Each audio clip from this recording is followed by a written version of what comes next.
Students, welcome to nursing sphere. Myself doctor Sonika. Students, ಇವತ್ತು ನಾವು ಈ ವಿಡಿಯೋ ಸೀರೀಸಲ್ಲಿ ಡಿಸ್ಕಸ್ ಮಾಡ್ತಾ ಇರೋ ಟಾಪಿಕ್ಸ್ ಬಂದುಬಿಟ್ಟು ಫಂಡಮೆಂಟಲ್ ಆಫ್ ನರ್ಸಿಂಗ್. ಆ ಫಂಡಮೆಂಟಲ್ ಆಫ್ ನರ್ಸಿಂಗಲ್ಲಿ ನಮ್ಮ ಫಸ್ಟ್ ಟಾಪಿಕ್, ಇವತ್ತಿನ ಡಿಸ್ಕಷನ್ದು ಫಸ್ಟ್ ಟಾಪಿಕ್ ಬಂದುಬಿಟ್ಟು vital science.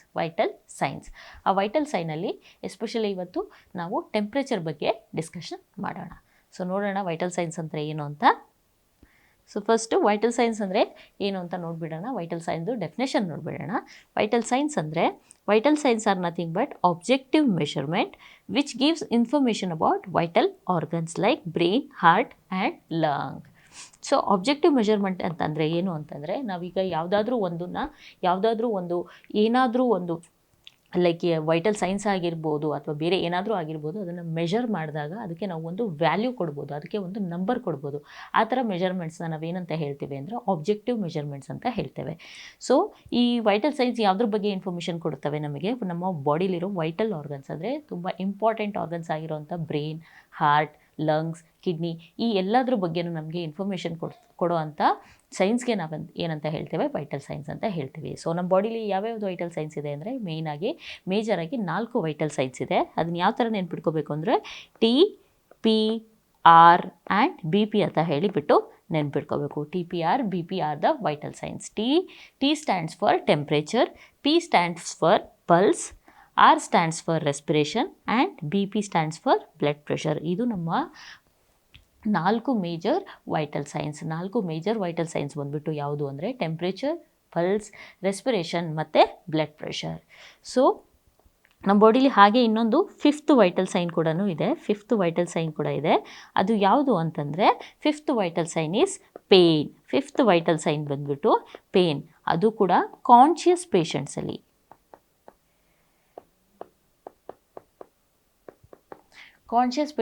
ಪೇಷಂಟ್ಸಲ್ಲಿ 5th vital sign ಬಂದುಬಿಟ್ಟು ಪೇಯ್ನ್. ಸೊ ಅದೇ ಅನ್ಕಾನ್ಷಿಯಸ್ ಪೇಷಂಟ್ಸಲ್ಲಿ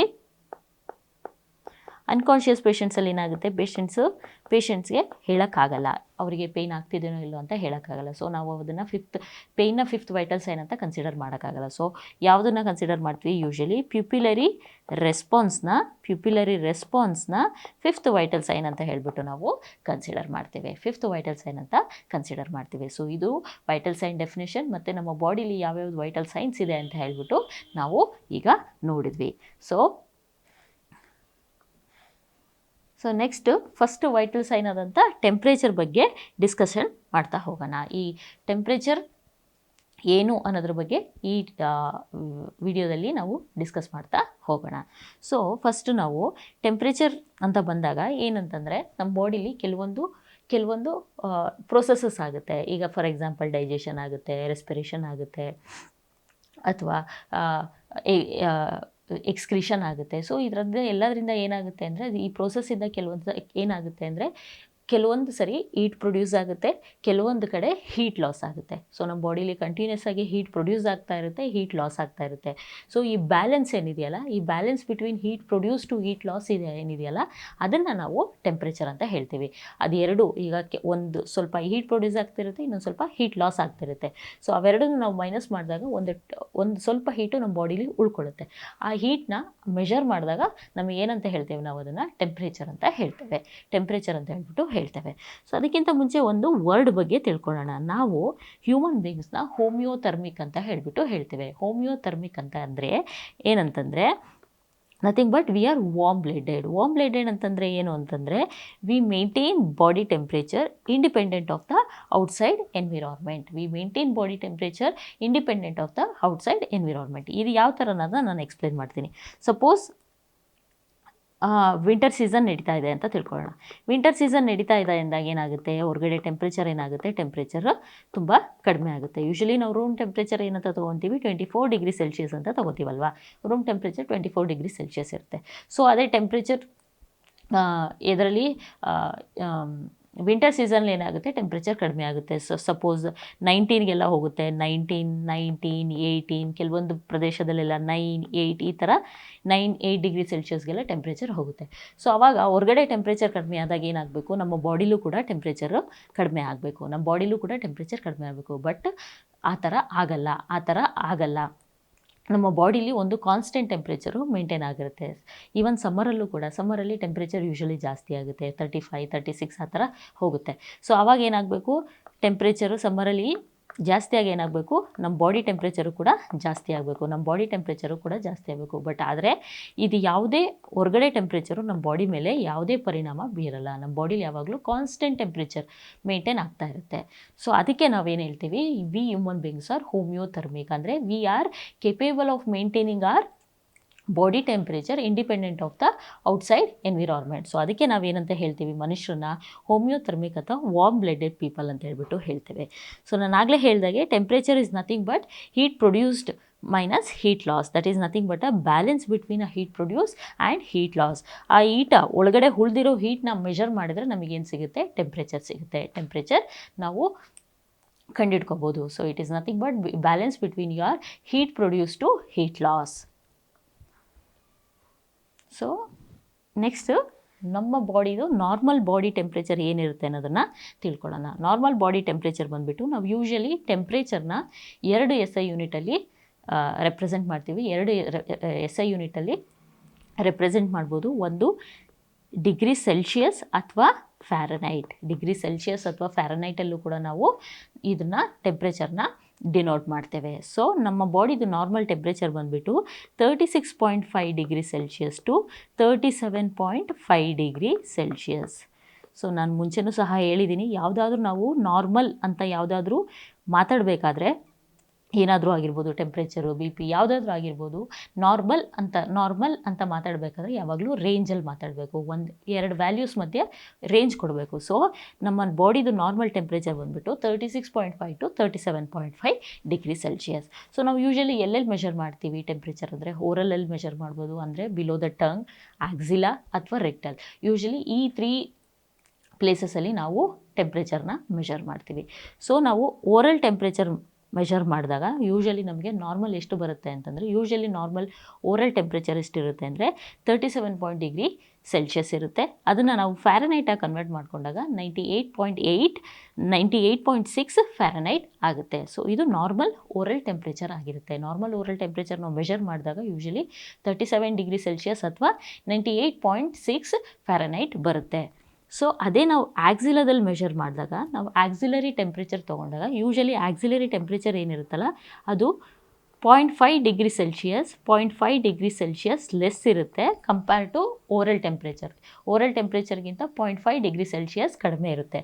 ಸೊ ನಾನು ಓರಲ್ ಟೆಂಪ್ರೇಚರ್ ಎಷ್ಟಿರುತ್ತೆ ಅಂತ ಹೇಳಿದೆ, 37 ಡಿಗ್ರಿ ಸೆಲ್ಸಿಯಸ್ ಇರುತ್ತೆ. ವೆರಾಸ್ ಆಕ್ಸಿಲರಿ 0.5 ಕಡಿಮೆ ಇರುತ್ತೆ. ಸೊ 36.5 ಡಿಗ್ರಿ ಸೆಲ್ಸಿಯಸ್ ಇರುತ್ತೆ.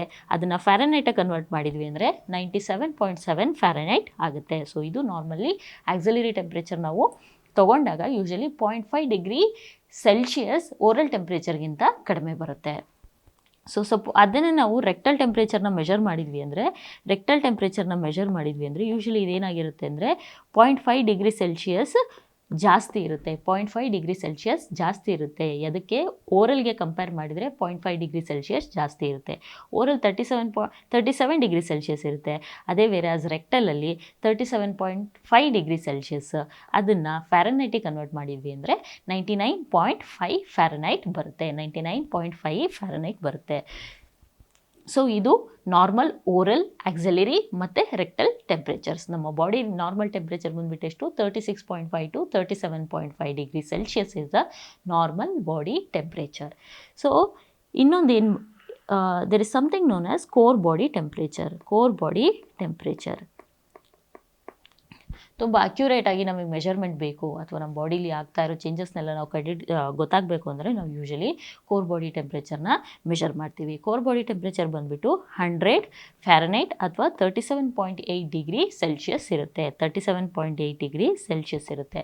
ಸೊ ನಾವೀಗ 3 ಓರಲ್, ಆಕ್ಸಿಲರಿ ಮತ್ತು ರೆಕ್ಟಲ್ ಟೆಂಪ್ರೇಚರಿಗೆ ಕಂಪೇರ್ ಮಾಡಿದಾಗ this core body temperature is nearly equal to rectal temperature. So nearly equal to the rectal temperature. So core body temperature is nearly equal to the rectal temperature. So ನಮಗೆ ಯಾವಾಗಲಾದರೂ core body temperature measure ಮಾಡಬೇಕು ಅಂದರೆ one of the ways is rectal body temperature measure ಮಾಡೋದ್ರಿಂದ ನಮಗೆ nearby value ಗೊತ್ತಾಗುತ್ತೆ. So core body temperature rectal body ಟೆಂಪ್ರೇಚರ್ಗೆ near ಆಗಿರೋದ್ರಿಂದ usually ನಮಗೆ ಕೋರ್ ಬಾಡಿ ಟೆಂಪ್ರೇಚರ್ ಬೇಕು ಅಂದರೆ ನಾವು ರೆಕ್ಟಲ್ ಟೆಂಪ್ರೇಚರ್ನ ಮೆಷರ್ ಮಾಡ್ತೀವಿ. ಸೊ ಕ್ವೆಶನ್ಸು ಈ ಥರನೂ ಕೇಳ್ಬೋದು. Core body temperature is almost equal to ಅಂತಂದರೆ ನಮ್ಮ ರೆಕ್ಟಲ್ ಟೆಂಪ್ರೇಚರ್ಗೆ it is almost equal. So ಇದರಲ್ಲಿ ಇನ್ನೊಂದು ಮ್ಯಾಥಮೆಟಿಕಲ್ ಕ್ವಶನ್ಸ್ ಏನಂತ ಕೇಳ್ತಾರೆ ಅಂದರೆ ಫ್ಯಾರನೈಟಲ್ಲಿ ಕೊಟ್ಬಿಟ್ಟು ಸೆಲ್ಸಿಯಸ್ಸಿಗೆ ಕನ್ವರ್ಟ್ ಮಾಡಿ ಅಥವಾ ಸೆಲ್ಸಿಯಸ್ಸಿಂದ ಫ್ಯಾರನೈಟಿಗೆ ಕನ್ವರ್ಟ್ ಮಾಡಿ ಅಂತ ಕೇಳ್ತಾರೆ. ಸೊ ಫಸ್ಟು ಸೆಲ್ಸಿಯಸ್ಸಿಗೆ ಯಾವ ಥರ ಕನ್ವರ್ಟ್ ಮಾಡೋದು ಅಂತ ನೋಡ್ಕೊಳ್ಳೋಣ. ಫಸ್ಟ್ ಅದಕ್ಕೊಂದು ಫಾರ್ಮುಲಾ ಇದೆ. ಸೆಲ್ಸಿಯಸ್ಸಿಗೆ ಡಿಗ್ರಿ ಸೆಲ್ಸಿಯಸ್ಸಿಗೆ ಕನ್ವರ್ಟ್ ಮಾಡಬೇಕು ಅಂದರೆ ಫ್ಯಾರನೈಟ್ ಮೈನಸ್ 32 ಇಂಟು 5/9 32 ಇಂಟು 5/9 ಈ ಫಾರ್ಮುಲಾನ ನಾವು ನೆನ್ಪಿಟ್ಕೋಬೇಕು. ಸಪೋಸ್ ಈಗ ಫ್ಯಾರನೈಟಲ್ಲಿ ಕೇಳ್ತಾ ಇದ್ದಾರೆ ಅಂದರೆ ಸೆಲ್ಸಿಯಸಲ್ಲಿ ಕೊಟ್ಬಿಟ್ಟು ಫ್ಯಾರನೈಟ್ ಕೇಳ್ತಿದ್ದಾರೆ ಅಂದರೆ ಇದನ್ನೇ ನಾವು ರೀಫ್ರೇಮ್ ಮಾಡ್ಬೋದು. Fahrenheit is equal to Celsius into 9/5 plus 32. So ಇವೆರಡರಲ್ಲಿ ಯಾವುದಾದ್ರೂ ಒಂದು ಫಾರ್ಮುಲಾ ನೆನ್ಕೊಂಡ್ರೆ ಇನ್ನೊಂದು ಫಾರ್ಮುಲಾ ನಾವು ರೀಶೇಪ್ ಮಾಡ್ಕೋಬೋದು. ಸೊ ಯೂಶಲಿ ಸೆಲ್ಸಿಯಸಲ್ಲಿ ನೆನ್ಪಿಟ್ಕೊಳ್ಳಿ, ಫ್ಯಾರನೈಟಲ್ಲಿ ಕೊಟ್ಟು ಸೆಲ್ಸಿಯಸ್ಸಿಗೆ ಕನ್ವರ್ಟ್ ಮಾಡಬೇಕು ಅಂತ ಕೊಟ್ಟರು ಅಂದರೆ ಫ್ಯಾರನೈಟ್ ಮೈನಸ್ 32 ಇಂಟು 5/9 ಮಾಡಿದರೆ ನಮಗೆ ಸೆಲ್ಸಿಯಸಲ್ಲಿ ವ್ಯಾಲ್ಯೂ ಸಿಕ್ಬಿಡುತ್ತೆ. ಇದರಿಂದ ಮೋಸ್ಟ್ ಆಫ್ ಇಟ್ ನಮ್ಮ ನಾರ್ಸೆಟ್ ಅಥವಾ ಬೇರೆ ನರ್ಸಿಂಗ್ ಎಕ್ಸಾಮ್ಸಲ್ಲಿ ಇಲ್ಲಿಂದ ಕ್ಯಾಲ್ಕುಲೇಷನ್ ಬೇಸ್ಡ್ ಕ್ವಶನ್ಸ್ ಬರೋ ಸಾಧ್ಯತೆಗಳು ಇರುತ್ತೆ. ಸೊ ನಾರ್ಮಲ್ ಬಾಡಿ ಟೆಂಪ್ರೇಚರ್ ಏನು ಅಂತ ತಿಳ್ಕೊಂಡ್ವಿ. ಸೊ ನೆಕ್ಸ್ಟ್ ಏನು ಹೇಳಿದೆ ನಾನು, temperature is nothing but heat produced minus heat loss ಅಂತ ಹೇಳಿಬಿಟ್ಟು ಹೇಳಿದೆ. ಸೊ ನಮ್ಮ ಬಾಡಿಲಿ ಯಾವ್ಯಾವ ಥರ ಹೀಟ್ ಪ್ರೊಡಕ್ಷನ್ ಆಗುತ್ತೆ ಅನ್ನೋದನ್ನ ನೋಡೋಣ. ಅಂತ ನೋಡೋಣ. ಫಸ್ಟ್ ಬಂದುಬಿಟ್ಟು ಆಕ್ಸಿಡೇಷನ್ ಆಫ್ ಫುಡ್ ಅಥವಾ ಮೆಟಬಾಲಿಸಮ್ ಆಫ್ ಫುಡ್. ನಾವೇನು ಆಹಾರ ತಿಂತೀವಲ್ಲ ಅದರಿಂದ ಆಬ್ವಿಯಸ್ಲಿ ನಮಗೆಲ್ಲರಿಗೂ ಗೊತ್ತಿರೋದೆ ಎನರ್ಜಿ ರಿಲೀಸ್ ಆಗುತ್ತೆ. ಏಕೆಂದರೆ ಅದರಲ್ಲಿ ಕಾರ್ಬೋಹೈಡ್ರೇಟ್ ಇರುತ್ತೆ, ಪ್ರೋಟೀನ್ಸ್ ಇರುತ್ತೆ, ಫ್ಯಾಟ್ಸ್ ಇರುತ್ತೆ, ಇದೆಲ್ಲ ನಾವು ತಿನ್ನೋ ಆಹಾರದಲ್ಲಿ ಇರುತ್ತೆ. ಸೊ ಅದು ಬ್ರೇಕ್ ಡೌನ್ ಆದಾಗ ಎನರ್ಜಿ ರಿಲೀಸ್ ಆಗುತ್ತೆ. ಸೊ ಅವಾಗ ಏನಾಗುತ್ತೆ, ಹೀಟು ಪ್ರೊಡ್ಯೂಸ್ ಆಗುತ್ತೆ, ಎನರ್ಜಿ ರಿಲೀಸ್ ಆಗುತ್ತೆ. ಸೊ ಇದರಲ್ಲಿ ಇಂಪಾರ್ಟೆಂಟ್ ಅಂದರೆ ಏನು ಅಂದರೆ, so 1 gram of protein break ಆದಾಗ ಎಷ್ಟು ಎನರ್ಜಿ ಸಿಗುತ್ತೆ ಅಂತ. 1 ಗ್ರಾಮ್ ಆಫ್ ಪ್ರೋಟೀನ್ ಬ್ರೇಕ್ ಮಾಡಿದ್ವಿ ಅಂತಂದರೆ ನಮ್ಮ ಬಾಡಿಲಿ 1 ಗ್ರಾಮ್ ಆಫ್ ಪ್ರೋಟೀನ್ ಬ್ರೇಕ್ ಆಯಿತು ಅಂದರೆ 4 ಕಿಲೋ ಕ್ಯಾಲರೀಸ್ ಸಿಗುತ್ತೆ. ವೆರಾಸ್ 1 ಗ್ರಾಮ್ ಆಫ್ ಫ್ಯಾಟ್ ಬರ್ನ್ ಆಯಿತು ಅಂದರೆ ಯೂಶಲಿ 9 ಕಿಲೋ ಕ್ಯಾಲರೀಸ್ ಎನರ್ಜಿ ಸಿಗುತ್ತೆ. ಅದೇ ಥರ 1 ಗ್ರಾಮ್ ಆಫ್ ಕಾರ್ಬೋಹೈಡ್ರೇಟ್ನ ಬ್ರೇಕ್ ಆಯಿತು ನಮ್ಮ ಬಾಡಿಲಿ ಅಂದರೆ 4 ಕಿಲೋ ಕ್ಯಾಲರೀಸ್ ಸಿಗುತ್ತೆ. ಫಸ್ಟ್ ಮೇಯ್ನಾಗಿ ಹೀಟ್ ಪ್ರೊಡ್ಯೂಸ್ ಆಗೋದೆಲ್ಲಿ, ಫಸ್ಟ್ ಪ್ರೋಸೆಸ್ ಬಂದುಬಿಟ್ಟು ನಮ್ಮದು ಆಕ್ಸಿಡೇಷನ್ ಆಫ್ ಫುಡ್ ಅಥವಾ ಮೆಟಬಾಲಿಸಮ್ ಆಫ್ ಫುಡ್ಡಿಂದ. ಯಾವಾಗ ಫುಡ್ ಬ್ರೇಕ್ ಡೌನ್ ಆಗುತ್ತೆ ಆವಾಗ ನಮಗೇನಾಗುತ್ತೆ, ಎನರ್ಜಿ ಸಿಗುತ್ತೆ. ಸೊ ಅದರಿಂದ ಹೀಟ್ ಪ್ರೊಡಕ್ಷನ್ ಆಗುತ್ತೆ. ಸೊ ನೆಕ್ಸ್ಟ್ ಬಂದುಬಿಟ್ಟು specific dynamic action of food ಅಥವಾ ಥರ್ಮಿಕ್ ಎಫೆಕ್ಟ್. ಸೊ ಈ specific dynamic action of food ಅಂತಂದರೆ ಏನು ಅಂದರೆ, ದ ಪ್ರೋಸೆಸ್ ಆಫ್ ಡೈಜೆಷನಿಂದ ಹೀಟ್ ಪ್ರೊಡ್ಯೂಸ್ ಆಗುತ್ತೆ. ಏನಪ್ಪ ದ ಪ್ರೋಸೆಸ್ ಆಫ್ ಡೈಜೆಷನ್ ಅಂದರೆ, ಫಸ್ಟು ನಾವು ಅನ್ನನ ಬಾಯಲ್ಲಿ ಹಾಕ್ಕೊಂಡಾಗ ಏನು ಮಾಡ್ತೇವೆ, ಫಸ್ಟು ಜಗಿತೇವೆ. ಜಗ್ದಾದ್ಮೇಲೆ ಏನಾಗುತ್ತೆ, ಅದು ಈಸೋಫೇಗಸ್ಗೆ ಹೋಗುತ್ತೆ, ಈಸೋಫೇಗಸ್ಸಿಂದ ಸ್ಟೊಮಕಿಗೆ ಹೋಗುತ್ತೆ, ಸ್ಟೊಮಕಿಂದ ಸ್ಮಾಲ್ ಇಂಟೆಸ್ಟೈನಿಗೆ ಹೋಗ್ಬಿಟ್ಟು ಅಲ್ಲಿ ಅಬ್ಸಾರ್ಪ್ಷನ್ ಪ್ರೋಸೆಸ್ ಸ್ಟಾರ್ಟ್ ಆಗುತ್ತೆ. ಅಬ್ಸಾರ್ಪ್ಷನ್ ಪ್ರೋಸೆಸ್ ಎಲ್ಲ ಸ್ಟಾರ್ಟ್ ಆದಮೇಲೆ ನೆಕ್ಸ್ಟು ಎಲ್ಲ ನ್ಯೂಟ್ರಿಯೆಂಟ್ಸ್ ಎಲ್ಲ ಅಬ್ಸಾರ್ಪ್ಷನ್ ಆಗಿಬಿಟ್ಟು ಕೊನೆಗೆ ಅಟ್ ದ ಎಂಡ್ ಏನಾಗುತ್ತೆ, ಎಕ್ಸ್ಕ್ರೀಷನ್ ಆಗುತ್ತೆ.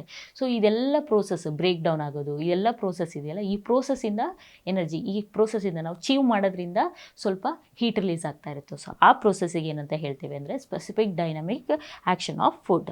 ಥರ್ಮಿಕ್ ಎಫೆಕ್ಟ್ ಅಥವಾ specific dynamic action of food ಅಂತಂದರೆ heat produced by the process of digestion ಅಲ್ಲಿ ನಾನು ಆಗಲೇ ಹೇಳ್ದಂಗೆ ಚೀವಿಂಗ್ ಬರ್ಬೋದು, ಅಬ್ಸಾರ್ಪ್ಷನ್ ಬರ್ಬೋದು, break down,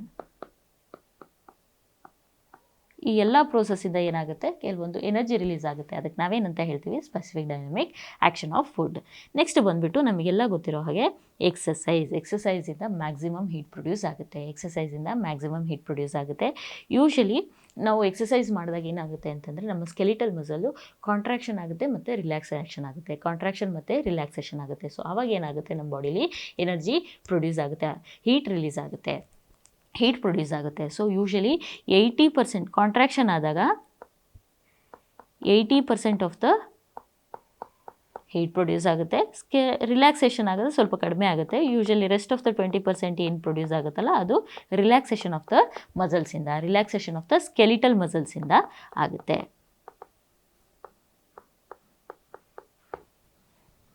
so this is three modes by which ನಮ್ಮ ಬಾಡಿಲಿ ಹೀಟು ಪ್ರೊಡ್ಯೂಸ್ ಆಗುತ್ತೆ. ನೆಕ್ಸ್ಟ್ ಯಾವುದು ಅಂತ ನೋಡೋಣ. ನೆಕ್ಸ್ಟು ಬಂದುಬಿಟ್ಟು ಹಾರ್ಮೋನ್ಸ್. ನಮ್ಮ ಬಾಡಿಲಿ ಕೆಲವೊಂದು ಹಾರ್ಮೋನ್ಸ್, ಯೂಶಲಿ ನಾವು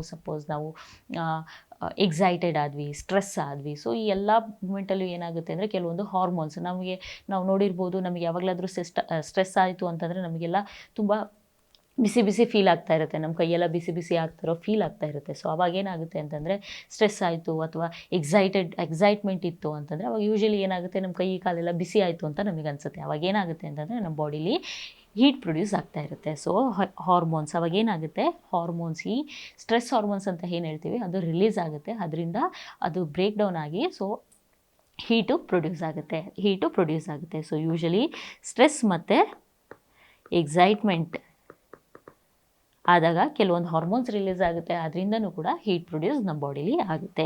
ನೆಕ್ಸ್ಟ್ ಬಂದುಬಿಟ್ಟು ಇಂಪಾರ್ಟೆಂಟ್, ದಟ್ ಈಸ್ ಹೈಪೋಥಾಲಮಸ್ ಎಲ್ಲಿರುತ್ತೆ ಅಂದರೆ ನಮ್ಮ ಬ್ರೈನ್, ಬೇಸ್ ಆಫ್ ದ ಬ್ರೈನಲ್ಲಿ ಸಿಚುಯೇಟೆಡ್ ಇರುತ್ತೆ. ಸೊ ಇದರಲ್ಲಿ ಏನಾಗುತ್ತೆ ಅಂತಂದರೆ ನಮ್ಮ ಬಾಡಿದು ಹೀಟ್ನ ರೆಗ್ಯುಲೇಟ್ ಮಾಡುತ್ತೆ, ಯಾವ ಥರ ರೆಗ್ಯುಲೇಟ್ ಮಾಡುತ್ತೆ ಅನ್ನೋದನ್ನು ನೋಡೋಣ. ಸೊ ಯೂಶಲಿ ನಾನು ಏನು ಹೇಳಿದೆ, ಬ್ರೈನಲ್ಲಿ ಹೈಪೋಥಾಲಮಸ್ ಇದೆ. ಸೊ ಸಪೋಸ್ ನಮ್ಮ ಬಾಡಿಲೀಗ, ಸೊ ನಾನೇನು ಹೇಳಿದೆ, ನಾವು we are homeothermic people. So we regulate our own body temperature and we maintain our temperature independent of the environment. Suppose ನಮ್ಮ ಬಾಡಿಲಿ ಟೆಂಪ್ರೇಚರ್ ಜಾಸ್ತಿ ಆಗಿದೆ ಅಂತ ತಿಳ್ಕೊಳ್ಳೋಣ, ಟೆಂಪ್ರೇಚರ್ ಜಾಸ್ತಿ ಆಗಿದೆ. ಸೊ ಅವಾಗ ಏನು ಮಾಡುತ್ತೆ, ಹೈಪೋಥಾಲಮಸ್ ಏನು ಮಾಡುತ್ತೆ, ಸೆನ್ಸ್ ಮಾಡುತ್ತೆ ನಮ್ಮ ಬಾಡಿಲಿ ಟೆಂಪ್ರೇಚರ್ ಜಾಸ್ತಿ ಆಗಿದೆ, ಹೀಟ್ ಜಾಸ್ತಿ ಪ್ರೊಡ್ಯೂಸ್ ಆಗ್ತಾ ಇದೆ ಅಂತ ಅದು ಸೆನ್ಸ್ ಮಾಡುತ್ತೆ. ಅವಾಗ ಏನು ಮಾಡುತ್ತೆ, ಇನ್ ರಿಟರ್ನ್ ಟು ದಟ್ ಏನು ಮಾಡುತ್ತೆ ಅಂದರೆ ಕೆಲವೊಂದು ಆ್ಯಕ್ಷನ್ನ ಮಾಡಿಸುತ್ತೆ. ಯಾವ ಥರ ಅಂತಂದರೆ, ನಮಗೀಗ ಎಲ್ಲಾದರೂ ಹೊರಗಡೆ ಹೋದ್ವಿ ಅಥವಾ ಟೆಂಪ್ರೇಚರ್ ಜಾಸ್ತಿ ಆಯಿತು, ಬೇಸಿಗೆಗಾಲದಲ್ಲಿ ಏನು ಮಾಡ್ತೀವಿ ಅಂದರೆ ನಾವು ಸ್ವೆಟ್ ಆಗೋಕ್ಕೆ ಸ್ಟಾರ್ಟ್ ಮಾಡ್ತೇವೆ. ಸೊ ಸ್ವೆಟ್ಟಿಂಗಿಂದ ಏನಾಗುತ್ತೆ ಅಂದರೆ ನಮ್ಮ ಬಾಡಿ ಟೆಂಪ್ರೇಚರ್ ಆ್ಯಕ್ಚುಲಿ ಕಡಿಮೆ ಆಗುತ್ತೆ. So that's how the hypothalamus maintain the regulate the temperature regulate ಮಾಡುತ್ತೆ. ಫಸ್ಟ್ ಸಪೋಸ್ ಈಗ ಯಾವುದಾದ್ರೂ ಚಳಿಗಾಲದಲ್ಲಿ ನಾವು ರಾತ್ರಿ ಟೈಮ್ ಅಥವಾ 9 ಗಂಟೆ ಅಥವಾ 10 ಗಂಟೆ ಟೈಮಲ್ಲಿ ನಾವು ಹೊರಗಡೆ ಹೋದ್ವಿ ಅಂದರೆ ಫುಲ್ಲು ಏನು ಮಾಡುತ್ತೀವಿ, ತುಂಬ ಚಳಿ ಇರುತ್ತೆ ನಮಗೆ. ಅವಾಗ ಏನಾಗಬೇಕು, ತುಂಬ ಚಳಿ ಇರೋದ್ರಿಂದ ಟೆಂಪ್ರೇಚರ್ ತುಂಬ ಡೌನ್ ಇರುತ್ತೆ. ಸೊ ಅವಾಗ ಏನು ಮಾಡ್ತೀವಿ, ನಮ್ಮದು ಇಮಿಡಿಯೇಟ್ಲಿ ಏನು ಮಾಡ್ತೀವಿ ಅಂದರೆ ನಾವು ನಡುಗೋದಕ್ಕೆ ಸ್ಟಾರ್ಟ್ ಮಾಡ್ತೀವಿ. ನಡುಗೋದ್ರಿಂದ ಏನು ಹೇಳಿದೆ ನಾನು, ನಡುಗೋದಕ್ಕೆ ಏನಾಗುತ್ತೆ ಅಂತಂದರೆ ಸ್ಕೆಲಿಟಲ್ ಮಸಲ್ಸ್ ಎಲ್ಲ ಕಾಂಟ್ರಾಕ್ಟ್ ಮತ್ತು ರಿಲ್ಯಾಕ್ಸೇಷನ್ ಆಗುತ್ತೆ. So skeletal muscles contract relaxation ಆದಾಗ ಏನು ಹೇಳಿದೆ, ಹೀಟ್ ಪ್ರೊಡ್ಯೂಸ್ ಆಗುತ್ತೆ. ಸೊ ಅವಾಗ ಏನಾಗುತ್ತೆ, ನಮ್ಮ ಬಾಡಿ ಟೆಂಪ್ರೇಚರು ಮತ್ತು ಜಾಸ್ತಿ ಆಗುತ್ತೆ. ದಿಸ್ ಹೌ ದ ಬಾಡಿ ಅಂದರೆ ನಮ್ಮ CNS ಅಲ್ಲಿರೋ ಬ್ರೈನಲ್ಲಿರೋ ಹೈಪೋಥಾಲಮಸ್ಸು ಹೀಟ್ನ, ನಮ್ಮ ಬಾಡಿಲಿರೋ ಟೆಂಪ್ರೇಚರ್ನ ಮೇಂಟೈನ್ ಮಾಡುತ್ತೆ. ಹೀಟ್ ರೆಗ್ಯುಲೇಟಿಂಗ್ ಸೆಂಟರ್ ಅಂತ ಹೇಳ್ಬಿಟ್ಟು ನಾವು ಹೇಳ್ತೇವೆ. ಏನನ್ನು, ಹೈಪೋಥಾಲಮಸ್ನ ಹೀಟ್ ರೆಗ್ಯುಲೇಟಿಂಗ್ ಸೆಂಟರ್ ಅಂತ ಹೇಳ್ಬಿಟ್ಟು ಹೇಳ್ತೇವೆ. So this is all about heat production. Next ಯಾವ ಥರ ಹೀಟ್ ಲಾಸ್ ಆಗುತ್ತೆ ಅಂತ ನೋಡೋಣ. ಹೀಟ್ ಪ್ರೊಡ್ಯೂಸ್ ಯಾವ ಥರ ಆಗುತ್ತೆ ಅಂತ ನೋಡಿದ್ವಿ, ಹೀಟ್ ಯಾವ ಥರ ಲಾಸ್ ಆಗುತ್ತೆ ಅಂತ ನೋಡೋಣ. ಮೇಜರಾಗಿ ನಮ್ಮ ಬಾಡಿಲಿ 4 ಪ್ರೋಸೆಸ್ಸಿಂದ ಹೀಟ್ ಲಾಸ್ ಆಗುತ್ತೆ. ಫಸ್ಟ್ ಬಂದುಬಿಟ್ಟು ಕಂಡಕ್ಷನ್, ನೆಕ್ಸ್ಟ್ ಬಂದುಬಿಟ್ಟು ಕನ್ವೆಕ್ಷನ್, ಥರ್ಡ್ ಒಂದು ಬಂದುಬಿಟ್ಟು ಇವಾಪ್ರೇಷನ್, ಫೋರ್ತ್ ಬಂದುಬಿಟ್ಟು ರೇಡಿಯೇಷನ್. ಸೊ ಈ 4 ಪ್ರೋಸೆಸ್ಸಿಂದ ನಮ್ಮ ಬಾಡಿಲಿ ಹೀಟ್ ಲಾಸ್ ಆಗುತ್ತೆ. ನಾವು ಈ ಒಂದೊಂದನ್ನೇ ನೋಡ್ತಾ ಹೋಗೋಣ. ಕಂಡಕ್ಷನ್ ಅಂತ ಅಂದರೆ ಏನು ಅಂದರೆ, ಹೀಟ್ ಏನಿರುತ್ತಲ್ಲ ಅದು ನಾವು ಯಾವುದಾದ್ರೂ ಒಂದು ಆಬ್ಜೆಕ್ಟ್ಗೆ ಕಾಂಟ್ಯಾಕ್ಟಲ್ಲಿ ಬಂದ್ವಿ ಅಂದಾಗ ಅದು ಹೀಟ್ ಲಾಸ್ ಆಗುತ್ತೆ. ಸೊ ಅದನ್ನು ನಾವೇನಂತ ಹೇಳ್ತೇವೆ, ಕಂಡಕ್ಷನ್ ಅಂತ ಹೇಳ್ತೀವಿ. ಸಪೋಸ್ ಈ ಡಯಾಗ್ರಾಮ್ನ ಅಬ್ಸರ್ವ್ ಮಾಡ್ಬೋದು. ಈ ಡಯಾಗ್ರಾಮಲ್ಲಿ ಏನಾಗಿದೆ ಅಂದರೆ, ಒಬ್ಬ ಮನುಷ್ಯ ಕಲ್ ಮೇಲೆ ಕೂತಿದ್ದಾನೆ. ಸೊ ಕಲ್ ಮೇಲೆ ಕೂತಾಗ ಏನಾಗಿರುತ್ತೆ ಅಂದರೆ, ಕಲ್ದು ಅದರದ್ದೇ ಆದ ಒಂದು ಟೆಂಪ್ರೇಚರ್ ಇರುತ್ತೆ. ಸೊ ಮನುಷ್ಯ ಬಂದುಬಿಟ್ಟು ಇದ್ರ ಮೇಲೆ ಕೂತಾಗ, ಆ ಕಲ್ ಮೇಲೆ ಕೂತಾಗ ಏನಾಗುತ್ತೆ ಅಂದರೆ, ಥ್ರೂ ಈಸ್ ಸ್ಕಿನ್ ಸರ್ಫೇಸ್ ಏನಾಗುತ್ತೆ ಹೀಟ್ ಲೂಸ್ ಆಗುತ್ತೆ, ಹೀಟ್ ಲಾಸ್ ಲಾಸ್ ಆಗುತ್ತೆ. ಸೊ ಈ ಪ್ರೊಸೆಸ್ಗೆ ನಾವೇನಂತ ಹೇಳ್ತೀವಿ, ಕಂಡಕ್ಷನ್ ಅಂತ ಹೇಳ್ತೀವಿ. ಸೊ ಕಂಡಕ್ಷನ್ ಅಂತ ಹೇಳಿದರೆ loss of heat when in contact with a object. So object ಜೊತೆ ಕಾಂಟ್ಯಾಕ್ಟಲ್ಲಿ ಬಂದಾಗ, ಆಬ್ಜೆಕ್ಟ್ ಜೊತೆ ಸಪೋಸ್ ನಾವೀಗ ಟಚ್ ಮಾಡಿದ್ವಿ, ಇಲ್ಲ ಅದ್ರ ಮೇಲೆ ಮಲ್ಕೊಂಡ್ವಿ, ಅದನ್ನು ಟಚ್ ಮಾಡಿದ್ವಿ ಅಂದಾಗ ಏನಾಗುತ್ತೆ, ಹೀಟ್ ಲಾಸ್ ಆಗುತ್ತೆ. ಆ ಪ್ರೊಸೆಸ್ಗೆ ಏನಂತ ಹೇಳ್ತೀವಿ, ಕಂಡಕ್ಷನ್ ಅಂತ ಹೇಳ್ತೇವೆ. ಇದಕ್ಕೆ ಬೆಸ್ಟ್ ಎಕ್ಸಾಂಪಲ್ ಬಂದುಬಿಟ್ಟು ನಮ್ಮದು ಟೆಪಿಡ್ ಸ್ಪಾಂಜಿಂಗ್. ಸೊ ಟೆಪಿಡ್ ಸ್ಪಾಂಜಿಂಗ್ ಅಂತಂದರೆ ಏನು, ಯೂಶಲಿ ನಾವು ಜ್ವರ ಬಂದಾಗ ಏನು ಮಾಡ್ತಾರೆ ಅಮ್ಮ ಅಥವಾ ಅಜ್ಜಿ ಎಲ್ಲ ಮೊದಲೆಲ್ಲ ಏನು ಮಾಡ್ತಿದ್ರು, ಇವಾಗಲೂ ಕೂಡ ಏನು ಮಾಡ್ತಾರೆ ಅಂದರೆ, ನಮಗೆ ಜ್ವರ ಬಂದಾಗ ಏನು ಮಾಡ್ತಾರೆ, ಒಂದು ಟವಲ್ನ ತೊಗೊಂಬಿಟ್ಟು ಅದನ್ನು ಒದ್ದೆ ಮಾಡಿಬಿಟ್ಟು ಹಿಂಡ್ಬಿಟ್ಟು ನಮ್ಮ ಬಾಡಿನ ಒರೆಸೋದಕ್ಕೆ ಸ್ಟಾರ್ಟ್ ಮಾಡ್ತಾರೆ. ಸೊ ಅವಾಗ ಏನಾಗುತ್ತೆ ಅಂತಂದರೆ, ನಮ್ಮ ಬಾಡಿಲಿರೋ ಹೀಟ್ ಏನಿರುತ್ತಲ್ಲ ಅದು ಆ ಟವಲ್ ಮುಖಾಂತರ ಟಚ್ ಆದಾಗ, ಟವಲ್ ಈಸ್ ಅನ್ ಆಬ್ಜೆಕ್ಟ್, ಆ ಟವಲ್ ನಮ್ಮ ಬಾಡಿಲಿ ಟಚ್ ಆದಾಗ ಏನಾಗುತ್ತೆ ಅಂತಂದರೆ ಹೀಟ್ ಎಲ್ಲ ಲಾಸ್ ಆಗುತ್ತೆ. ಸೊ ಆವಾಗ ನಮ್ಮ ಬಾಡಿಲಿ ಜ್ವರ ಏನಾದರೂ ಇತ್ತು ಅಂದರೆ ಟೆಂಪ್ರೇಚರ್ ಕಡಿಮೆ ಆಗುತ್ತೆ. So that is nothing but one of the best example. Tepid sponging is the one of the best example for the conduction. So next step ಬಂದುಬಿಟ್ಟು ಕನ್ವೆಕ್ಷನ್. ನಾನೇನು ಹೇಳಿದೆ, second process by which heat loss ಆಗೋದು ಕನ್ವೆಕ್ಷನಿಂದ. Convection ಅಂತಂದರೆ ಏನು ಅಂತಂದರೆ, heat loss by the moving wind. So ಇದಕ್ಕೆ example ಬಂದುಬಿಟ್ಟು ಫ್ಯಾನ್ ಅಥವಾ ಎ ಸಿ. ಸೊ ಕನ್ವೆಕ್ಷನ್ ಮುಖಾಂತರ ಹೀಟ್ ಲಾಸ್ ಆಗೋದು ಯಾವ ಥರ ಅಂತಂದರೆ, ಮೂವಿಂಗ್ ವಿಂಡಿಂದ ಯಾವಾಗ ಗಾಳಿ ಬೀಸುತ್ತೆ, ಗಾಳಿ ಮೂವಿಂಗಲ್ಲಿರುತ್ತೋ ಆವಾಗ ಏನಾಗುತ್ತೆ, ಹೀಟ್ ಲಾಸ್ ಆಗುತ್ತೆ. ಎಕ್ಸಾಂಪಲ್ ಬಂದುಬಿಟ್ಟು ಫ್ಯಾನ್ ಮತ್ತು ಎ ಸಿ. ಎವಾಪ್ರೇಷನ್ ಅಂದರೆ ನಮಗೆಲ್ಲ ಗೊತ್ತಿದೆ. ಎವಾಪ್ರೇಷನ್ ಇಸ್ ನಥಿಂಗ್ ಬಟ್ ಆವಿ ಆಗೋದ್ರಿಂದನೂ ಕೂಡ ನಮ್ಮ ಬಾಡಿಯಿಂದ ಹೀಟ್ ಲಾಸ್ ಆಗುತ್ತೆ. ಸೊ ನೆಕ್ಸ್ಟ್ ಲಾಸ್ಟ್ ಬಂದುಬಿಟ್ಟು ರೇಡಿಯೇಷನ್ ಅಂದರೆ ಇನ್ಫ್ರಾರೆಡ್ ರೇಸ್ ಮುಖಾಂತರ ನಮ್ಮ ಬಾಡಿಲಿ ಹೀಟ್ ಲಾಸ್ ಆಗುತ್ತೆ. ಸೊ ಅದಕ್ಕೆ ಏನಂತ ಹೇಳ್ತೇವೆ ಅಂದರೆ ರೇಡಿಯೇಷನ್ ಅಂತ ಹೇಳ್ತೀವಿ. ಸೊ ಮ್ಯಾಕ್ಸಿಮಮ್ ಹೀಟ್ ಲಾಸ್ ಆಗೋದು ನಮ್ಮ ಬಾಡಿಲಿ ರೇಡಿಯೇಷನ್ ಮುಖಾಂತರ. That is 60% of the heat loss ಆಗೋದು ನಮ್ಮ ಬಾಡಿಲಿ ರೇಡಿಯೇಷನ್ ಮುಖಾಂತರ. Rest of it by the convection and ಎವಾಪ್ರೇಷನಿಂದ. So this is how the heat is lost from the body. So ಇಲ್ಲಿ ತನಕ ಟೆಂಪ್ರೇಚರ್ ಅಂದರೆ ಏನು, ಯಾವ ಥರ ಹೀಟ್ ಪ್ರೊಡ್ಯೂಸ್ ಆಗುತ್ತೆ, ಯಾವ ಥರ ಹೀಟ್ ಲಾಸ್ ಆಗುತ್ತೆ, ಮೆಥಡ್ಸ್ ಆಫ್ ಹೀಟ್ ಲಾಸ್ ಯಾವ್ಯಾವ ಥರ ಆಗುತ್ತೆ ಅನ್ನೋದನ್ನ ನೋಡಿದ್ವಿ. ಈಗ ನಾವು ಥರ್ಮೋಮೀಟರ್ ಬಗ್ಗೆ, ಯಾವ ಥರ ಟೆಂಪ್ರೇಚರ್ನ ಮೆಷರ್ ಮಾಡಬೇಕು ಅನ್ನೋದನ್ನ ನೋಡೋಣ. ನಾವು ಟೆಂಪ್ರೇಚರ್ನ ಯಾವುದರಿಂದ ಮೆಷರ್ ಮಾಡ್ತೇವೆ, ಥರ್ಮೋಮೀಟರಿಂದ ಮೆಷರ್ ಮಾಡ್ತೇವೆ. ಸೊ ಈ ಪಿಕ್ಚರಲ್ಲಿ ನೀವು ಅಬ್ಸರ್ವ್ ಮಾಡ್ಬೋದು, ಈ ಪಾರ್ಟಿಗೆ ನಾವೇನಂತ ಹೇಳ್ತೀವಿ, ಮೇಲೆ ಇಲ್ಲಿ ಮರ್ಕ್ಯುರಿ ಇದೆ, ಆ ಪಾರ್ಟಿಗೆ ಏನಂತ ಹೇಳ್ತೇವೆ, ಬಲ್ಬ್ ಅಂತ ಹೇಳ್ತೇವೆ. ಸೊ ಇದೇನಿರುತ್ತೆ, ಇಲ್ಲಿ ಬಲ್ಬ್ ವಿತ್ ಮರ್ಕ್ಯುರಿ ಇರುತ್ತೆ ಇದರಲ್ಲಿ. ಸೊ ಕೆಳಗಡೆ ಪಾರ್ಟ್ ಏನಿದೆಯಲ್ಲ, ಇದಕ್ಕೇನಂತ ಹೇಳ್ತೇವೆ ಅಂದರೆ ಸ್ಟೆಮ್ ಅಂತ ಹೇಳ್ತೇವೆ. ಸೊ ಇದರಲ್ಲೆಲ್ಲ ರೀಡಿಂಗ್ಸ್ ಇರುತ್ತೆ. ನಾವು ಯಾವಾಗ ಮೆಷರ್ಮೆಂಟ್ ಮಾಡೋಕ್ಕೆ ಸ್ಟಾರ್ಟ್ ಮಾಡ್ತೀವೋ ಅವಾಗ ಏನಾಗುತ್ತೆ, ಈ ಮರ್ಕ್ಯುರಿ ಮೂವ್ ಆಗುತ್ತೆ. ಸೊ ಇಲ್ಲೆಲ್ಲ ಡಿಫ್ರೆಂಟ್ ರೀಡಿಂಗ್ಸ್ ಇದೆ. ಸೊ ಇದರಲ್ಲಿ ನಮಗೆ ಇನ್ನೊಂದು ಪಾಯಿಂಟ್ ಏನು ಗೊತ್ತಿರಬೇಕು ಅಂದರೆ, ಮ್ಯಾಕ್ಸಿಮಮ್ ಮತ್ತು ಮಿನಿಮಮ್ ರೀಡಿಂಗ್ಸ್ ಎಷ್ಟಿದೆ ಅಂತ ಹೇಳ್ಬಿಟ್ಟು ಗೊತ್ತಿರಬೇಕು. ಡಿಗ್ರಿ ಸೆಲ್ಸಿಯಸ್ ಮತ್ತು ಫ್ಯಾರನೈಟ್ ಎರಡರಲ್ಲೂ ಗೊತ್ತಿರಬೇಕು. ಮ್ಯಾಕ್ಸಿಮಮ್ ರೀಡಿಂಗ್ಸ್ ಬಂದುಬಿಟ್ಟು ಡಿಗ್ರಿ ಸೆಲ್ಸಿಯಸಲ್ಲಿ ತೊಗೊಂಡಾಗ ಮ್ಯಾಕ್ಸಿಮಮ್ ರೀಡಿಂಗ್ ಥರ್ಮೋಮೀಟರಲ್ಲಿ ಎಷ್ಟಿರುತ್ತೆ ಅಂದರೆ 43.3 ಡಿಗ್ರಿ ಸೆಲ್ಸಿಯಸ್ ಇರುತ್ತೆ. ಅದನ್ನೇ ನಾವು ಫ್ಯಾರನೈಟಿಗೆ ಕನ್ವರ್ಟ್ ಮಾಡ್ಕೊಂಡಾಗ 110 ಫ್ಯಾರನೈಟ್ ಇರುತ್ತೆ.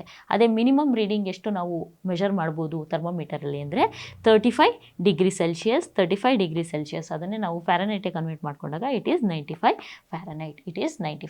Fahrenheit. This is all about thermometer. So next ಯಾವ ಥರ ಮೆಷರ್ ಮಾಡಬೇಕು, what are the routes to measure body temperature, ಯಾವ್ಯಾವ ರೂಟಲ್ಲಿ ನಾವು ಎಲ್ಲೆಲ್ಲಿ ನಾವು ಟೆಂಪ್ರೇಚರ್ನ ಮೆಷರ್ ಮಾಡ್ಬೋದು ಅನ್ನೋದನ್ನು ನೋಡೋಣ. ಫಸ್ಟ್ ಬಂದುಬಿಟ್ಟು ಓರಲ್. ನಾವು 5 ಪ್ಲೇಸಸಲ್ಲಿ ನಾವು ಯೂಶಲಿ ಟೆಂಪ್ರೇಚರ್ನ ಮೆಷರ್ ಮಾಡ್ತೀವಿ. ಅದರಲ್ಲಿ ಫಸ್ಟ್ ಬಂದುಬಿಟ್ಟು ಓರಲ್ ಟೆಂಪ್ರೇಚರ್. ಓರಲಲ್ಲಿ ಏನು ಮಾಡ್ತೀವಿ, ಎಲ್ಲಿ ಮೆಷರ್ ಮಾಡ್ತೀವಿ ಅಂದರೆ, we keep thermometer below the tongue. ಎಷ್ಟು ನಿಮಿಷ ಇಡಬೇಕು, ಯೂಶಲಿ 2 ಮಿನಿಟ್ಸ್ ತನಕ ನಾವು ಅಲ್ಲಿ ಇಡಬೇಕು. So this is the oral temperature. Then we get the oral temperature. So advantages ಏನು ಅಂತಂದರೆ, so it is easy and comfortable. Easy ಮತ್ತು ಕಂಫರ್ಟೇಬಲ್ ಆಗಿರುತ್ತೆ. And most commonly we use oral temperature only. Most commonly ನಾವು use ಮಾಡೋದೇ oral temperature measurement. But main disadvantage ಏನು ಅಂತಂದರೆ we cannot disadvantage ಅಥವಾ contraindication ಅಂದರೆ ನಾವು ಓರಲ್ ಟೆಂಪ್ರೇಚರ್ನ ಈ ಪೇಷಂಟ್ಸಲ್ಲಿ ಮೆಷರ್ ಮಾಡೋ ಹಾಗೆ ಇಲ್ಲ. ಎಲ್ಲೆಲ್ಲಿ ಮೆಷರ್ ಮಾಡೋಂಗಿಲ್ಲ ಅಂದರೆ ಇನ್ಫ್ಯಾಂಟ್ಸ್ ಮತ್ತು ಸ್ಮಾಲ್ ಬೇಬೀಸಲ್ಲಿ ನಾವು ಇದನ್ನು ಮೆಷರ್ ಮಾಡೋ ಹಾಗಿಲ್ಲ. ಇನ್ಫ್ಯಾಂಟ್ಸ್ ಮತ್ತು ನ್ಯೂ ಬಾರ್ನ್ಸ್ ಅಥವಾ ಸ್ಮಾಲ್ ಬೇಬೀಸಲ್ಲಿ ನಾವು ಓರಲ್ ಮೆಥಡ್ನ ಯೂಸ್ ಮಾಡೋ ಹಾಗಿಲ್ಲ. ಆಮೇಲೆ ಏನು ಹೇಳ್ತೀವಿ, ಮೆಂಟಲಿ ಇಲ್ ಪೇಷಂಟ್ಸಲ್ಲಿ ನಾವು ಓರಲ್ ಟೆಂಪ್ರೇಚರ್ ಮೆಷರ್ಮೆಂಟ್ನ ಯೂಸ್ ಮಾಡೋಕ್ಕಾಗಲ್ಲ. ಅದೇ ಥರ ಅನ್ಕಾನ್ಷಿಯಸ್ ಪೇಷಂಟ್ಸಲ್ಲೂ ಕೂಡ ನಾವು ಯೂಸ್ ಮಾಡೋಕ್ಕೆ ಆಗಲ್ಲ. ಸೊ ಇಲ್ಲಿ ಯಾವ್ಯಾವ ಬೇಸಸಲ್ಲಿ ಇದನ್ನು ನೆನ್ಪಿಡ್ಕೋಬೇಕು, ಎಲ್ಲೆಲ್ಲಿ oral temperature is a contra indicated ಅಂತ ಹೇಳ್ಬಿಟ್ಟು. This is about a oral temperature measurement. Next ಬಂದುಬಿಟ್ಟು ಆಕ್ಸಿಲಾದಲ್ಲಿ ಗೊತ್ತಿದೆ. ಆಕ್ಸಿಲಾದಲ್ಲಿ ಮೆಷರ್ ಮಾಡೋ ಟೆಂಪ್ರೇಚರ್ಗೆ ಆಕ್ಸಿಲರಿ ಟೆಂಪ್ರೇಚರ್ ಅಂತ ಹೇಳ್ತೇವೆ. ಸೊ ಯೂಶಲಿ ಥರ್ಮೋಮೀಟರ್ನ ಎಷ್ಟೊತ್ತು ಇಡಬೇಕಲ್ಲಿ ಅಂತಂದರೆ 3 to 5 minutes ಆಕ್ಸಿಲಾದಲ್ಲಿ ಇಡಬೇಕು. ಅದಾದಮೇಲೆ ನಾವು ಅದನ್ನು ತೆಗೆದುಬಿಟ್ಟು ನೋಡಬೇಕು. ಸೊ ಯೂಶಲಿ ಆಕ್ಸಿಲರಿ ಏನು ಅಂತಂದರೆ axillary is a non invasive and ಇದು ಕೂಡ ಪೇಷಂಟ್ ಕಂಫರ್ಟಬಲ್ಲಿ ತುಂಬ ಇರ್ತಾರೆ. It is a comfortable route of measurement. ಇನ್ನೊಂದೇನು ಅಂತಂದರೆ, ನಾನು ಓರಲ್ ಟೆಂಪ್ರೇಚರ್ ಏನು ಹೇಳಿದೆ, we cannot use it in infants, new borns ಅಥವಾ ಸ್ಮಾಲ್ ಬೇಬೀಸಲ್ಲಿ ಯೂಸ್ ಮಾಡೋಕ್ಕಾಗಲ್ಲ. ವೆರಾಸ್ ಆಕ್ಸಿಲರಿ ಟೆಂಪ್ರೇಚರ್ ಮೆಷರ್ಮೆಂಟ್ನ ನಾವು ಇನ್ಫ್ಯಾಂಟ್ಸ್ ಮತ್ತು ಸ್ಮಾಲ್ ಬೇಬೀಸಲ್ಲಿ ಯೂಶಲಿ ಯೂಸ್ ಮಾಡೋದೇ ನಾವು ಆಕ್ಸಿಲರಿ ಟೆಂಪ್ರೇಚರ್. ಸೊ ಡಿಸಡ್ವಾಂಟೇಜ್ ಏನು ಆಕ್ಸಿಲರಿ ಟೆಂಪ್ರೇಚರ್ ಮೆಷರ್ ಮಾಡೋದ್ರಿಂದ ಡಿಸಡ್ವಾಂಟೇಜ್ ಏನು ಅಂತಂದರೆ, ಡಿಸಡ್ವಾಂಟೇಜ್ ಬಂದುಬಿಟ್ಟು it is less accurate. So ನಾನು ಏನು ಹೇಳಿದೆ, axillary temperature will be less than 0.5 degrees Celsius than ಓರಲ್ಗಿಂತ 0.5 degrees Celsius ಕಡಿಮೆ ಇರುತ್ತೆ. ಸೊ ಹಾಗಾಗಿ ಇದು ಲೆಸ್ ಅಕ್ಯುರೇಟ್ ಇರುತ್ತೆ. ಡಿಸಡ್ವಾಂಟೇಜ್ ಬಂದುಬಿಟ್ಟು it is less accurate. Next ಬಂದುಬಿಟ್ಟು ರೆಕ್ಟಲ್ ಟೆಂಪ್ರೇಚರ್ ಯಾವ ಥರ ಮೆಷರ್ ಮಾಡ್ತೀವಿ ಅಂತಂದರೆ, ರೆಕ್ಟಲ್ ಟೆಂಪ್ರೇಚರ್ ಯೂಶಲಿ ನಾವು ರೆಕ್ಟಮಲ್ಲಿ ಇನ್ಸರ್ಟ್ ಮಾಡ್ತೀವಿ. Length to be inserted in the rectum ಅಂತ ಒಂದು ಕ್ವೆಶನ್ ಕೇಳ್ತಾರೆ. ಎಷ್ಟು ಇನ್ಸರ್ಟ್ ಮಾಡಬೇಕು ಅಂತಂದರೆ 1 to 1.5 ಇಂಚ್. ಅದನ್ನೇ ನಾವು ಸೆಂಟಿಮೀಟರಲ್ಲಿ ಕನ್ವರ್ಟ್ ಮಾಡಿಕೊಂಡಾಗ ಏನಾಗುತ್ತೆ, 2.5 to 3 centimeters ಲೆಂತ್ ಏನಿದೆಯಲ್ಲ ಅದನ್ನು ನಾವು ರೆಕ್ಟಮಲ್ಲಿ, ನಾವು ಬಲ್ಬ್ ಹೇಳ್ತೀವಲ್ಲ ಅದನ್ನು ರೆಕ್ಟಮಲ್ಲಿ ಇನ್ಸರ್ಟ್ ಮಾಡ್ತೀವಿ. So the length to be inserted in the rectum is 1 to 1.5 inch. ಅದೇ 2 ಸೆಂಟಿಮೀಟರ್ಸಲ್ಲಿ ಕನ್ವರ್ಟ್ ಮಾಡಿಕೊಂಡಾಗ it is 2.5 to 3 centimeters.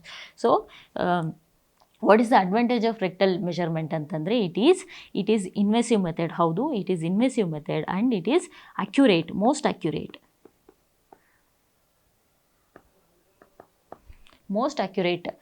Most accurate route of measurement ಅಂತ ಬಂತು ಅಂದರೆ ನಾವು ರೆಕ್ಟಲ್ ಟೆಂಪ್ರೇಚರ್ ಅಂತ ಹೇಳ್ತೀವಿ. ಸೊ ಆಗಲೇ ನಾನು ಹೇಳಿದೆ, ಕೋರ್ ಬಾಡಿ ಟೆಂಪ್ರೇಚರ್ ಮೆಷರ್ ಮಾಡಬೇಕು ಅಂತ ಬಂದಾಗ ಯೂಶಲಿ ನಾವು we go with rectal temperature. So ಹಾಗಾದರೆ ಡಿಸಡ್ವಾಂಟೇಜ್ ಏನು ಅಂತಂದರೆ, ರೆಕ್ಟಮ್ಗೆ ಇಂಜುರಿ ಮಾಡುವಂಥ ಸಾಧ್ಯತೆ ಇರುತ್ತೆ. ಸೊ ಅದಕ್ಕೋಸ್ಕರ we should be careful while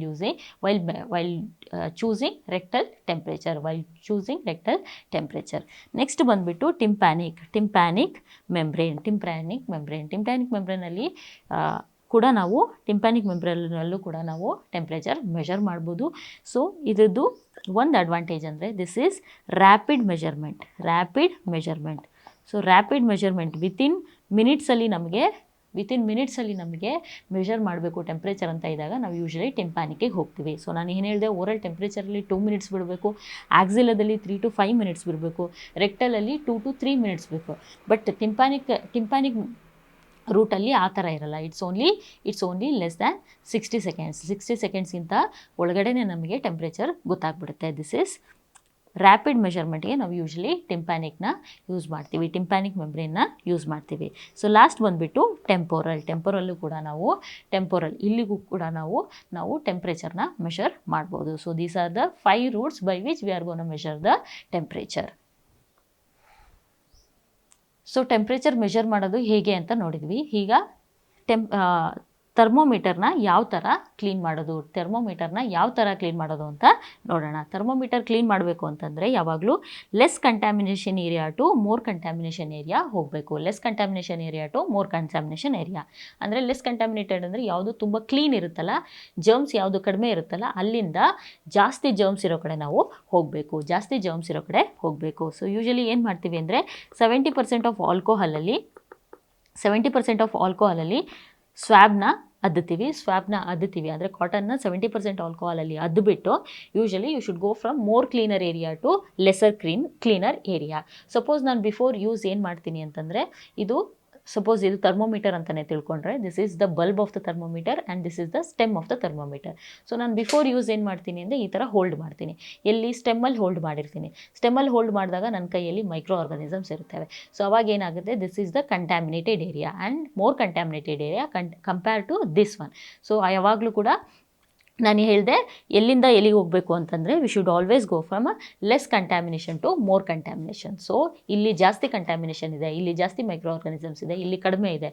so ಯಾವಾಗ ಇಲ್ಲಿ less contamination area to more contamination area. We should start from the bulb and go towards the stem. So 70% ಆಲ್ಕೋಹಾಲಲ್ಲಿ ಸ್ವಾಬ್ನ ಎತ್ಕೊಂಡ್ಬಿಟ್ಟು ವಿ ಶುಡ್ ಅಂದರೆ ಬಿಫೋರ್ ಯೂಸ್ ಮಾಡೋಕ್ಕಿಂತ ಮುಂಚೆ we should start from the bulb, go towards the stem. ಅದು ಕೂಡ moment ಯಾವ ಥರ ಇರಬೇಕು ಅಂದರೆ ರೊಟೇಷ್ನಲ್ ಮೂಮೆಂಟ್ ಇರಬೇಕು. ಈ ಥರ ಹಾರಿಜಾಂಟಲ್ ಮೂಮೆಂಟ್ ಇರಬಾರ್ದು, ಯಾವಾಗಲೂ ರೊಟೇಷ್ನಲ್ ಮೂಮೆಂಟ್ ಇರಬೇಕು. ಸೊ ಆಫ್ಟರ್ ಯೂಸ್ ಏನಾಗುತ್ತೆ, ನಾವು ಬಲ್ಬ್ನ ಸಪೋಸ್ ಆಕ್ಸಿಲದಲ್ಲಿಟ್ವಿ ಅಥವಾ ಓರಲ್ಲಿಟ್ವಿ ಅಂತಂದಾಗ ಏನಾಗುತ್ತೆ, ಇದು ಜಾಸ್ತಿ ಕಂಟ್ಯಾಮಿನೇಟ್ ಆಗುತ್ತೆ compare to the stem. So ಅವಾಗ ಏನು ಮಾಡಬೇಕು, ಸ್ಟೆಮ್ಮಿಂದ ಬಲ್ಬ್ಗೆ ಕ್ಲೀನ್ ಮಾಡಬೇಕು. So this is how we clean the thermometer. So last ಸ್ಲೈಡಲ್ಲಿ ಎಂದಿನಂತೆ ನಮ್ಮದು ಪಾಯಿಂಟ್ಸ್ ಟು ರಿಮೆಂಬರ್ನ ಡಿಸ್ಕಸ್ ಮಾಡೋಣ. ಯಾವ್ಯಾವ ಪಾಯಿಂಟ್ಸ್ನ ನಾವು ನೆನ್ಪಿಟ್ಕೋಬೇಕು ಅನ್ನೋದನ್ನು ಡಿಸ್ಕಸ್ ಮಾಡೋಣ.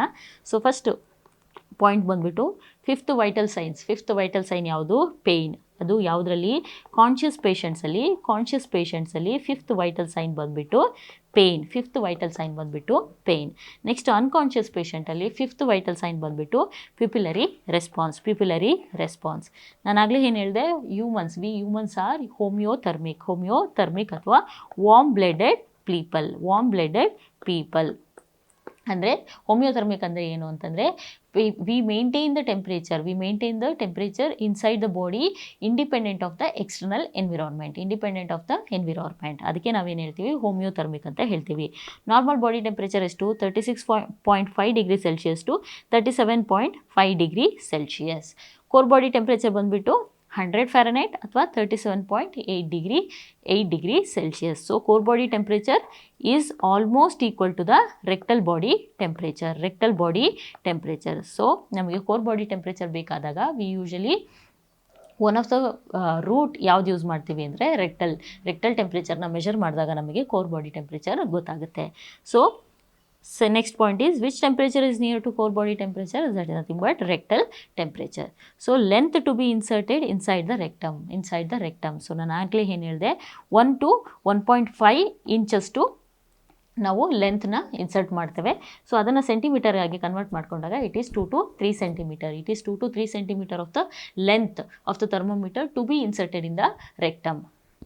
ನೆಕ್ಸ್ಟ್ ಮ್ಯಾಕ್ಸಿಮಮ್ ಹೀಟ್ ಲಾಸ್ ಆಗೋದು ಇದರಲ್ಲಿ ರೇಡಿಯೇಷನಲ್ಲಿ. Usually 60% of the heat loss ಆಗೋದು ರೇಡಿಯೇಷನ್ ಅಂದರೆ ಇನ್ಫ್ರಾರೆಡ್ ರೇಸ್ ಮೂಲಕ ಯಾವುದು ಹೀಟ್ ಲಾಸ್ ಆಗುತ್ತಲ್ಲ ಅದಕ್ಕೆ ನಾವೇನಂತ ಹೇಳ್ತೇವೆ, ರೇಡಿಯೇಷನ್ ಅಂತ ಹೇಳ್ತೇವೆ. ಸೊ ಲಾಸ್ಟ್ ಪಾಯಿಂಟ್ ಬಂದುಬಿಟ್ಟು how to clean the thermometer ನಾನು ಏನು ಹೇಳಿದೆ, ಯಾವಾಗಲೂ more cleaner area to less cleaner area ಅಂದರೆ less contamination to more contamination. So before use ಏನು ಮಾಡ್ತೀವಿ, we start with the bulb, go towards the stem. After use ಏನು ಮಾಡ್ತೀವಿ, we start with the stem, go towards the bulb. Go towards the bulb. ಏನು use ಮಾಡ್ತೀವಿ? Alcohol, 70% of alcohol ಸ್ವ್ಯಾಬ್ನ use ಮಾಡ್ತೀವಿ. And moment ಯಾವ ಥರ ಇರಬೇಕು? Usually ರೊಟೇಷ್ನಲ್ moment ಇರಬೇಕು. So this is all about the temperature. With this, we'll end today's discussion. Thank you.